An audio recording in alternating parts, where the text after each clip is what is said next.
Hi, I'm Matt and welcome to my channel. In this video, I'm going to teach you how to make loaves of bread like my sourdough, but instead of using sourdough, we're going to use a Poolish. A Poolish is a pre-ferment, and what you do is you mix up a little bit of flour, a little bit of water, and a tiny bit of yeast. You let it sit overnight, and there you go. You have similar to a sourdough starter, but it's made with Poolish and it doesn't take a lot of time. So let's get started. So the first thing we're going to do is we're going to use our instant yeast.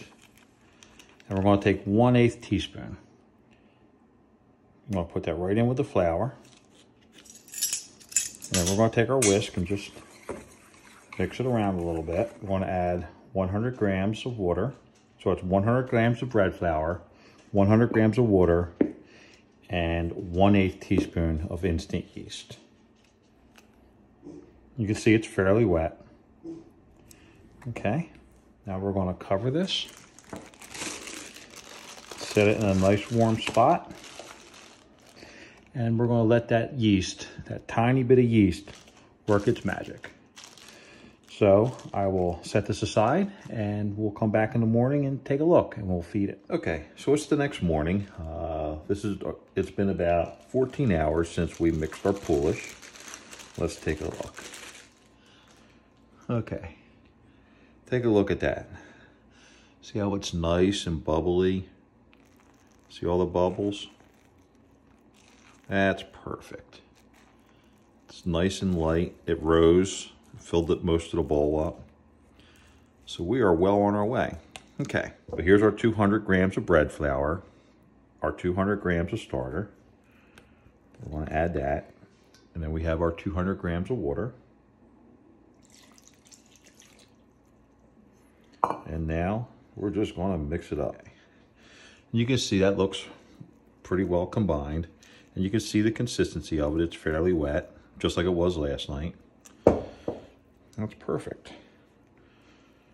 Now we'll cover this. We'll stick it in a warm spot. And we'll let it rise. And it'll be ready to make our loaves this afternoon. Okay, so it's been 7 hours now. Let's take a look at our Poolish. There you go. Look at all them bubbles. It smells real good.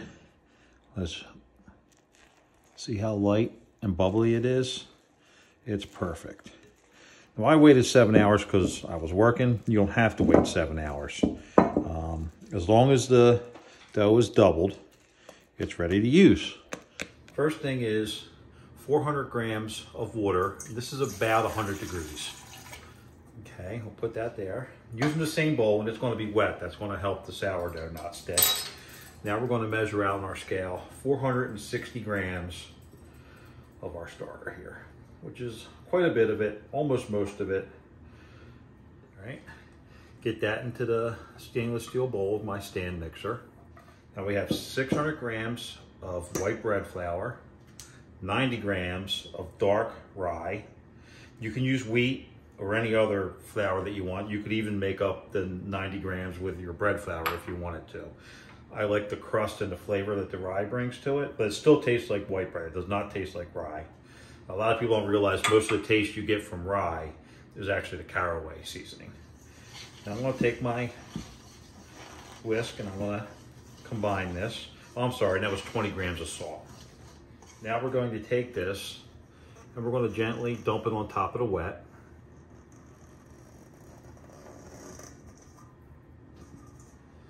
Level it out a little bit.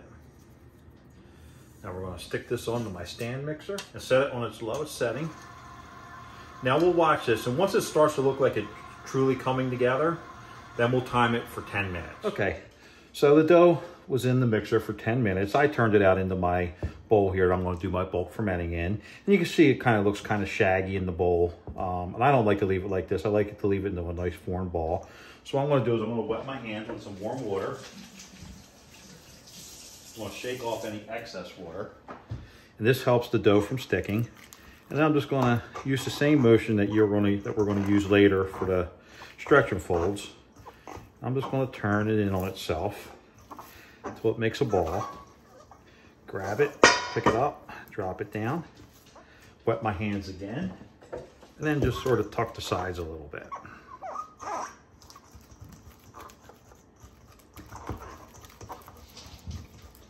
Okay, so we're gonna let this sit for 30 minutes and then we're gonna do a stretch and fold. Then we'll let it sit for another 30 minutes, do another stretch and fold, and then it'll sit for an hour and a half for the rest of the bulk fermenting, and then it'll be ready for shaping. Okay, it's been 30 minutes and we're ready to do our first set of stretch and folds. So the first thing we wanna do is wet our hands with a little warm water. And then what you're gonna do is you're gonna get your hand in underneath, you're gonna grab this corner, you're gonna pick it up and stretch it. Then you fold it down. Then you do the next quarter, stretch it, fold it down. The next quarter, stretch it, fold it down. The final quarter, stretch it, fold it down. And then you're gonna do a bunch of little stretch and folds, just pulling it, turning it in on itself, making a nice ball. Okay, and then grab the whole dough, drop it down, wet your hands again.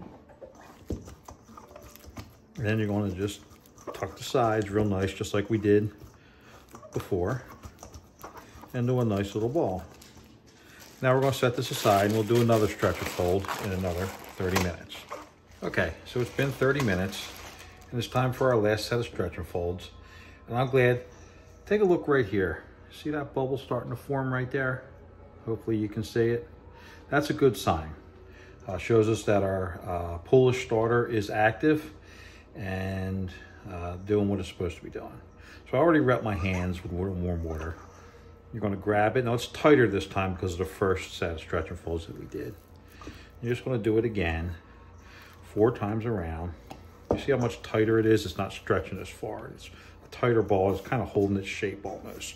And we'll just go around, make it into a tight ball, flip it, tuck it. All right, now we're gonna let this sit for an hour and a half, and then it'll be time to come back and shape this. Okay, so it's been an hour and a half, and it's time to shape our dough. Here's what it looks like when it's ready. You'll see that there's some big bubbles here. Okay, and it's domed, and it filled the bottom of the bowl. So first thing we're gonna do is spread some flour on the top. Smooth it out real nice. And then just on this half, we don't want flour over on this side. Spread some flour. Then we're going to take our curved bowl scraper and we're going to gently release the dough from the bowl and turn it out onto our surface here. And I'm going to put a little line of flour so it doesn't stick to my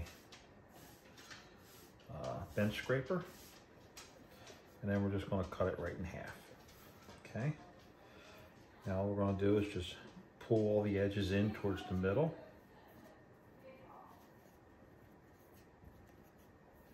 And then we're going to turn it over, sticky side down, onto the dry side. And then we're going to pull. This one I'm going to shape into the oval loaf, so we're not going to work it too much. This is a pre-shape. Okay. And that's about enough. We'll set this over to the side. Put a little flour on the top. This one I'm going to shape into a round. And we're going to let that oval one rest while I shape this one. Turn sticky side down. And then we're going to pushing down with the pinky side and pulling towards me. The bottom of the dough sticks to my mat. And it actually curves and rolls the top of the dough down underneath and in. Okay. Now since this one's going to be my round loaf, after I seem like I got it nice and tight, I'm going to do like this and spin it as I pull it.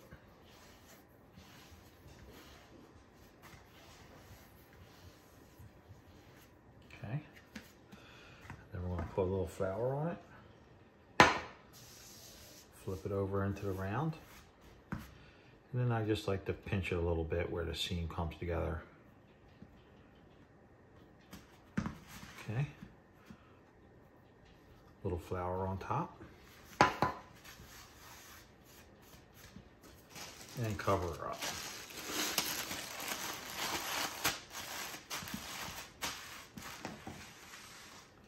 Now it's time to work on our oval. We're going to turn this down, flatten it out a little bit gently. Then you're going to take one corner down, and you take the saddle, roll it over, and then press. Then you turn it again, one corner down, roll that all the way over, and then you're going to press the seam. Roll it onto the seam, and you're just going to, sort of like you were doing with the round, you're pulling it towards you like this a couple times. Now you take the two ends, fold just a little bit, about an inch, inch and a half in, pull it towards you again, turn it, pull it towards you again, pick it up, flour the top, into your banneton. And then what I like to do is just pushing a finger down in a little bit and pinching the seam.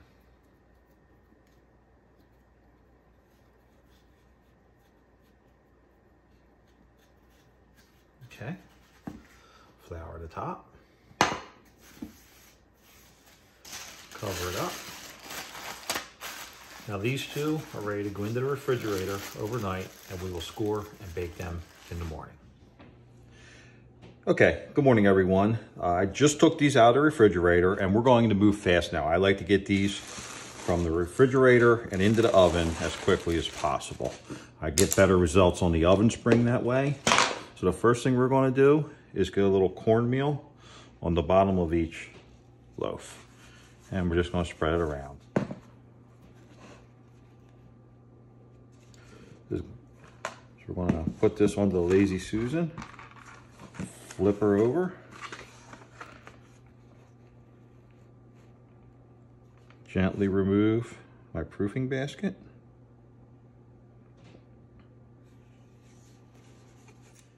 We're going to do a nice deep score, almost all the way down to the hilt on my lamb. This is a lamb. These little scores are strictly decorative. You don't have to do this, but I prefer it. Now that is ready for the oven. I do a basic X, nice and deep. And I find that once I make that first score, I go halfway across, turn it, and then go halfway across again. And then here I like to just do a simple, about 2-inch decorative score in each quarter.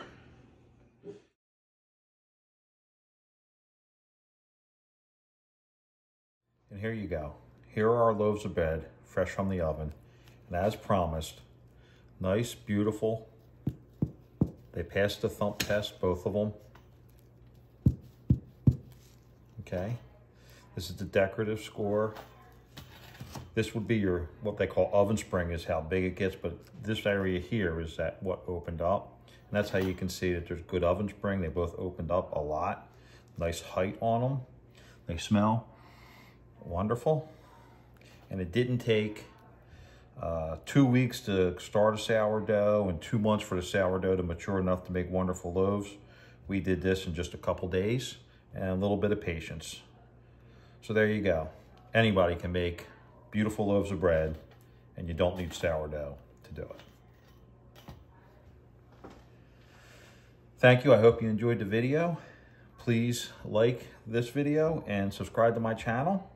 I'll be making lots more videos. My next one's going to be a review of the equipment that I use. So if you're interested in that, go ahead and look for that. And this recipe, you can find more detailed. I made a 3-part series.